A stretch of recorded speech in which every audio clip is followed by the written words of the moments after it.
Depuis l'ouverture de ce nouveau magasin, les clients sont de plus en plus nombreux, souvent pour des raisons bien différentes. Comme je prends des fois certains médicaments, je me disais, est-ce que ça peut être pas mieux de prendre ça? Je souffre de troubles bipolaires. Je fumais du THC régulièrement et je me rends compte que sur ma maladie, ça peut amplifier certains effets. Et donc j'ai discuté avec des personnes qui m'ont conseillé l'usage du CBD. Je viens tester un nouveau produit pour pallier et arrêter de fumer des joints, du cannabis tout simplement.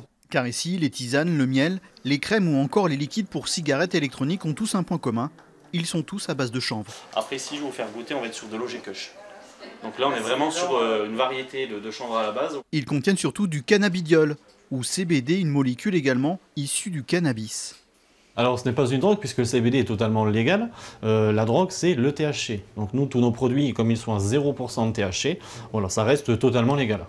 Le cannabidiol n'est pas un stupéfiant, mais en garde certaines caractéristiques. Alors ça va être surtout pour se détendre et se relaxer, ouais. Surtout ça. Après, tout ce qui est terme médical, nous n'en parlons pas en France, on n'a pas le droit. Maxime n'est pas le premier à en vendre. En raison d'un flou juridique, des boutiques comme celle-ci fleurissent un peu partout à travers l'Hexagone.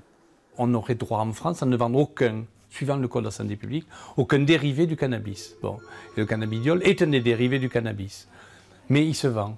Et donc il n'y a ni permis ni interdit. Un commerce néanmoins sur la sellette. Au mois d'août, la justice a suspendu l'activité de plusieurs boutiques toulousaines.